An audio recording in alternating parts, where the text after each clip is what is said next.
Hello friends, मैं हूं गौरव ठाकुर और जनवरी 28 को यूएस एयरफोर्स का एक top secret memo social media पर लीक हो गया। इस मेमो में 4 स्टार एयरफोर्स जनरल माइक मिनीहैन ने अपने ट्रूप्स को वॉर रेडी होने का कमांड देते हुए ये कहा 2025 में यूएस और चाइना में एक वॉर होने वाला है। इस लीक डॉक्यूमेंट में एक डॉक्यूमेंट वॉर प्रिपरेशन का भी है जो ये बताता है कि यूएस ऑलमोस्ट वॉर रेडी हो चुका है। सभी अमेरिकन सोल्जर्स को यूएस एयरफोर्स जनरल की तरफ से वॉर रेडी होने के लिए ऑर्डर्स मिल चुके हैं और यूएस गवर्नमेंट ने तो इस वॉर के लिए यूएस का अब तक का हाईएस्ट डिफेंस बजट पास भी कर दिया है। बट वेट, इस सब में चाइना भी पीछे नहीं। वो अमेरिका को मुंह तोड़ जवाब देने के लिए अपने स्पेशल किल प्रूफ सुपर सोल्जर्स की बटालियन तैयार कर रहा है। बट ये सब इतना गर्मा गर्मी आखिर हो क्यों रहा है? डू यू नो इन दोनों कंट्रीज में वॉर की गुंजाइश होने की सबसे बड़ी वजह क्या है? Well, Taiwan. ऐसा इसीलिए क्योंकि 2024 में यूएस और ताइवान इन दोनों कंट्रीज में प्रेसिडेंशियल इलेक्शंस होने वाले हैं। अब इसका मतलब यह होगा कि जहां पर एक तरफ यूएस अपने इंटरनल मैटर्स में डिस्ट्रैक्टेड रहेगा तो वहीं पर दूसरी तरफ चाइना के लिए ताइवान पर फुल फ्लेज्ड इन्वेजन करने का यह बेस्ट टाइम होगा जो ऑटोमेटिकली यूएस को इस वॉर में खींच लाएगा। तो बात कुछ ऐसी है ना, 1979 में यूएस ने ताइवान के साथ एक ताइवान रिलेशंस एक्ट नाम की एक ट्रीटी साइन की थी जिसके तहत यूएस ने ताइवान को मिलिटरीली सपोर्ट करने का कमिट किया है। इसी ट्रीटी को बैकिंग बनाकर recently US president Joe Biden ने यह भी कहा है कि अगर चाइना ने ताइवान पर इन्वेजन करने की कोशिश की तो चाइना को इसका जवाब यूएस से मिलेगा, वो भी ताइवान को फुल मिलिट्री सपोर्ट देकर। अब इस असर्टिव स्टेटमेंट का नतीजा यह हुआ कि चाइना अब ताइवानीज एयर स्पेस में फाइटर जेट्स घुसाकर उन्हें ओपनली सरेंडर करने की धमकी दे रहा है, वो भी इतने फ्रीक्वेंटली कि एक दिन में 19 फाइटर जेट्स उनके एयर स्पेस में आ रहे हैं और न्यूसेंस क्रिएट कर रहे हैं। अब इस डर में वैसे तो ताइवान भी अपनी फोर्सेस को बढ़ा रहा है,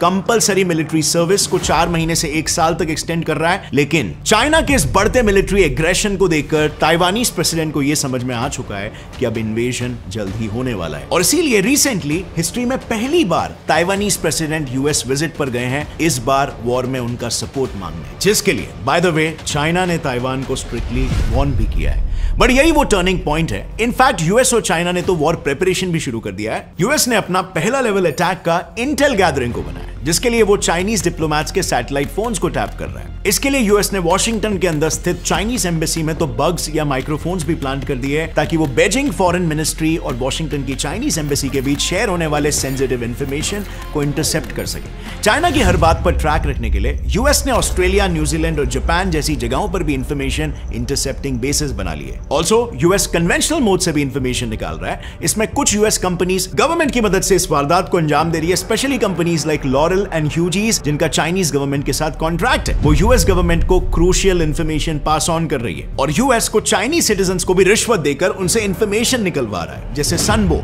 जो कि एक चाइनीज शिपयार्ड कंपनी के जनरल मैनेजर है, उन पर एस्पियोनाज करने का एलिगेशन लग गया है। लेकिन इन सब फ्रंट्स के अलावा भी यूएस ने दूसरे फ्रंट्स पर भी तगड़ी तैयारी कर रखी है। यूएस अब चाइना को चारों तरफ से घेर रहा है। यूएस ने चाइना के बिल्कुल ऑपोजिट स्थित देश और यूएस के सबसे क्लोजेस्ट एलाय फिलीपींस के साथ एक सिक्योरिटी पैक्ट साइन कर ली है जिसमें अगर फिलीपींस पर कभी अटैक होता है तो यूएस उसे मिलिट्रीली सपोर्ट देगा और इस मदद के बदले में अमेरिका ने फिलीपींस के इन स्ट्रेटेजिक पोर्ट्स और बेसिस को अपने कंट्रोल में ले लिया है, जिसमें और 3 नए बेसिस यूएस को मिल गए और इस बार ये तीनों बेसिस एकदम स्ट्रेटेजिक लोकेशन पर है। एक से तो साउथ चाइना सी एकदम पास है और बाकी दोनों से ताइवान एकदम पास है। और ऐसे ही करके आज की तारीख में 400 यूएस नेवल बेसिस पूरी तरीके से इंडो पैसिफिक रीजन में चाइना को घेरे हुए हैं। इन बेसिस में कुल मिलाकर 3 लाख से भी ज्यादा वॉर रेडी ट्रूप्स डिप्लॉयड है और बात रही यूएस नेवी की तो उनकी 60% नेवी अकेले पैसिफिक रीजन में ही ऑपरेट करती है। मतलब वॉर शुरू होते ही यूएस नेवी चाइना पर सीधा टूट पड़ सकती है और हाल ही में बाय द वे उन्होंने इसका एक हिंट भी दे दिया है साउथ कोरिया के साथ मिलकर रिसेंट का सबसे बड़ा मिलिट्री एक्सरसाइज कंडक्ट करके। अब अगर चाइनीज साइड की हम बात करें तो वो भी कोई कम वॉर रेडी नहीं है। उन्होंने भी काफी श्रूडली यूएस को अपने ही ट्रैप में फंसाने का प्लान किया है। अब वो स्ट्रैटेजी क्या है इसके बारे में तो हम जानेंगे, लेकिन उससे पहले मैं आपको बताना चाहता हूं एमपीएल के इस ब्रांड न्यू गेम के बारे में। इस गेम का नाम है विन पत्ती स्किल। ये एमपीएल का इजी टू प्ले 3 पत्ती कार्ड गेम है जहां पर आप कॉइंस नहीं रियल कैश खेल के जीत सकते हो। जी हां, इंडिया का ओनली 3 पत्ती गेम जहां पर आप डेली 1 करोड़ तक के रियल कैश को जीत सकते हो। अब ऑनलाइन 3 पत्ती में कॉइन से खेलने के दिन गए, साइड में चल रहे इस वीडियो में आप देख सकते हो। कुछ इजी स्टेप्स को फॉलो करके you can play your favourite 3 पत्ती गेम ऑन MPL विन पत्ती स्किल। तो डाउनलोड करो MPL Pro, नीचे डिस्क्रिप्शन में दिया गया है लिंक, और पहला विन पत्ती स्किल गेम खेल के रियल कैश जीतो। लॉग इन करते वक्त use the sign up code GetSet30 और पाओ 30,000 तक के रिवॉर्ड्स। और अब लौट आते हैं हमारे इस टॉपिक पर। हम बात कर रहे थे चाइनीज स्ट्रैटेजी के बारे में। जैसे मैंने कहा, चाइना भी यूएस को उसी के ट्रैप में फंसा रहा है। उसने यूएस की ही टैक्टिक उसी पर ही घुमा दी है। तो बात ऐसी है ना, साल 2021 तक चाइना ने 162 टॉप यूएस साइंटिस्टों को $1 मिलियन का ग्रांट देकर हायर कर लिया था, क्योंकि वो साइंटिस्ट है जिनके पास यूएस के न्यूक्लियर प्रोग्राम और कोड्स की सारी सेंसिटिव और रिस्ट्रिक्टेड जानकारी है। अब ये सारी जानकारियां और यूएस के सीक्रेट्स चाइना के पास होना का मतलब हो गया यूएस का गला चाइना के हाथों में होना। चाइना ने ताइवानीज मिलिट्री में भी स्पाइस को इनफिल्ट्रेट करवाया, और बस पिछले 10 सालों में ही 21 सीनियर ताइवानीज मिलिट्री ऑफिसर्स को स्पाइंग के लिए कन्विक्ट किया गया है। अब point two notice over here is इतने तो सिर्फ पकड़े गए। अब आप सोच सकते हो कि कितने होंगे जो अभी भी आजाद घूम रहे। इन एजेंट्स को इनफिल्ट्रेट करवा के चाइना यूएस और ताइवान के हर मूव पर नजर रखे हुए है। मगर चाइना इसके अलावा दूसरे मेजर्स भी यूज कर रहा है, जैसे उसने अपनी स्पेस कैपेबिलिटीज का भी पूरी तरीके से इस्तेमाल किया है। सिर्फ पिछले 2 सालों में चाइना ने अपने सैटेलाइट काउंट को दुगना कर दिया है और उनमें एडवांसमेंट्स को भी तेजी से बढ़ा दिया है। इसे ही देखिए, यह है चाइना का TJS-3 सैटेलाइट, जिसे कम्युनिकेशन एक्सपेरिमेंट सैटेलाइट के नाम से भेजा गया है। लेकिन टेक ऑफ के कुछ दिनों बाद ही ये अमेरिकन सैटेलाइट्स का ही सर्वेलेंस कर रहा है। ये वही सैटेलाइट्स है जो यूएसए के सीक्रेट मिलिट्री कम्युनिकेशंस को सपोर्ट करते हैं। और अगर इसी हिडन सर्वेलेंस की बात करें तो रिसेंटली चाइना और रशिया के वॉरशिप्स को यूएसए के ऑयल रिच रीजन अलास्का में सीक्रेटली नजर रखते हुए स्पॉट किया गया था। So basically China is doing tit for tat. China भी अपने एलाइज के साथ मिलकर यूएस के हर एक मूव पर नजर रखे हुए है। इस वॉर का अंदाजा बाय द वे चाइना को भी पिछले 8 सालों से ही है, और इसीलिए उसने लगातार 8 सालों तक अपने डिफेंस बजट को इतना बढ़ाया है, जिससे मेन बेनिफिट उसके मिलिट्री एडवांसमेंट्स को हुआ है। इसका बेस्ट एग्जांपल है रेल गन्स। ये गन्स इलेक्ट्रोमैग्नेटिक एनर्जी से चलते हैं, जो साउंड की स्पीड से 7 टाइम्स ज्यादा फास्ट है। इससे 200 किलोमीटर दूर का टारगेट भी एक्यूरेटली हिट होगा in a fraction of a second. But China का एडवांसमेंट यहीं तक ही सीमित नहीं है। खुद यूएस के टॉप इंटेलिजेंस ऑफिशियल के मुताबिक चाइना अब सुपर सोल्जर्स को भी डेवलप कर रहा है। ये soldiers biologically enhance capabilities carry करेंगे, जैसे इनमें स्ट्रेंथ होगा ह्यूज वेट उठाने का, तेज स्पीड में भागने का, और यहां तक कि इंफ्रारेड नाइट विजन से किसी भी डार्क टेरेन में क्लियरली देख पाना। लेकिन चाइना ने बस इसी फ्रंट पर ध्यान नहीं दिया। वो अच्छे से ये जानता है कि वॉर सी या फिर पानी पर भी लड़ा जाएगा, और इसीलिए उसने अपने नेवी में इतना हेवीली इन्वेस्ट किया है कि आज के तारीख में चाइना की नेवी दुनिया की लार्जेस्ट नेवी है।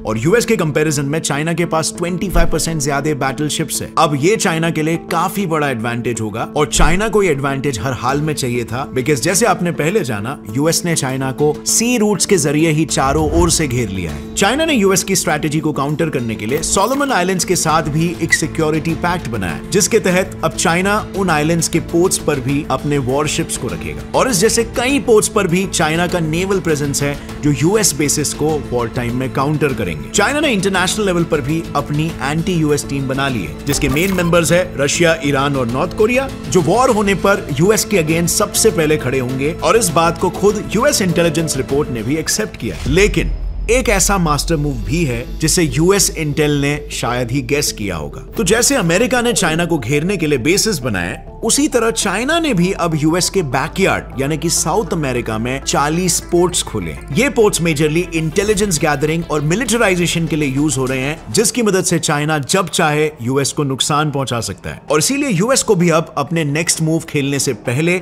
100 बार सोचना पड़ रहा है। तो दोनों कंट्रीज की प्रिपेयर्डनेस को देखकर ये प्रेडिक्शन बिल्कुल भी गलत नहीं लग रहा कि सिचुएशन टेंस होना शुरू हो चुकी है, और इस वॉर की अगर शुरुआत होगी तो मेजरली चाइना के ताइवान पर इन्वेजन की वजह से होगी। जब भी चाइना ताइवान पर अटैक करेगा, तभी ताइवान के सपोर्ट में यूएस को खड़ा होना पड़ेगा, और ये सारे स्ट्रेटेजिक स्ट्रक्चर्स एकदम से कैटापुल्ट हो सकते हैं। और अगर वर्ल्ड के ये 2 लार्जेस्ट इकोनॉमीज बैटल ग्राउंड पर झगड़ते हुए जाहिर हुए, तो वो उनके एलाइज को भी अपने साथ खींच लेंगे, और सिचुएशन कहां तक एस्केलेट हो सकता है, ये तो अब आप बस कल्पना ही कर सकते हो। बाय द वे, अच्छा चांस है कि बैटल ग्राउंड होगा साउथ चाइना सी, जो वर्ल्ड जीडीपी के 60% इकोनॉमी को होल्ड करता है by the way. And just to give you a perspective, अगर रशिया यूक्रेन जैसे एक वॉर में ग्लोबल इकोनॉमी इस हद तक डिसरप्ट हुई है कि बहुत सारे कंट्रीज में रिसेशन आ गया, तो जरा सोचो इस वॉर के दौरान क्या हाल होगा। मगर आयरनी ये है ना, जिसके लिए वॉर शुरू होगा यानी ताइवान के लिए, उसी कंट्री की एक ऑपोजिशन पार्टी KMT अब नेशनल इश्यूज को बाजू में रखकर अपने खुद के फायदे की सोच रही है। अब एक ऑपोजिशन पार्टी का काम होता है, अगर रूलिंग पार्टी किसी नेशनल इंटरेस्ट से गलत डायरेक्शन में जाए तो उसे रोकना, राइट, उसे अकाउंटेबल रखना। लेकिन कुछ पार्टीज ऐसी होती है जिन्हें नेशनल इंटरेस्ट पूरा करने के बदले अपने पर्सनल इंटरेस्ट को पूरा करना होता है, और इसीलिए हाल ही में इस पार्टी से इलेक्ट हुए ताइवान के फॉर्मर प्राइम मिनिस्टर मा यिंगज्यू चाइना विजिट करने गए थे। सो कहने का मतलब यह है कि बिल्कुल हो सकता है कि ताइवान में भी कुछ प्रो चाइना सेंटिमेंट्स डेवलप होने लगे हैं। सो इसका क्या आपके हिसाब से वॉर में कोई इंपैक्ट होगा? क्या यूएसए और चाइना का वॉर सही में पॉसिबल हो सकता है? इसे कमेंट्स में जरूर बताना आपकी क्या राय है। और bye the way, just so that you know, US और चाइना अकेले वॉर लाइक सिचुएशन में नहीं है। मिडिल ईस्ट के कंट्रोल के लिए भी सऊदी और टर्की में भी कुछ सिमिलर ही सिचुएशंस होने लगे हैं, जिसे मैंने इस वीडियो में डिटेल में कवर किया है। यह है मिडिल ईस्ट का इंटरनल कोल्ड वॉर पॉलिटिक्स। इस वीडियो को यहां पर क्लिक करके आप पूरे सिचुएशन की अंडरस्टैंडिंग ले सकते हो। अगर इस वीडियो से आपको कुछ भी नया सीखने मिला, एक लाइक जरूर ठोकना। गौरव ठाकुर चैनल को सब्सक्राइब कर लो और बेल नोटिफिकेशन दबाओ, ताकि आगे आने वाली ऐसी इंटरेस्टिंग वीडियोस आप कभी मिस ना करो। और गौरव जी ठाकुर के इंस्टाग्राम पेज को फॉलो करना मत भूलना। As always, stay curious, keep learning and keep growing. Jai Hind.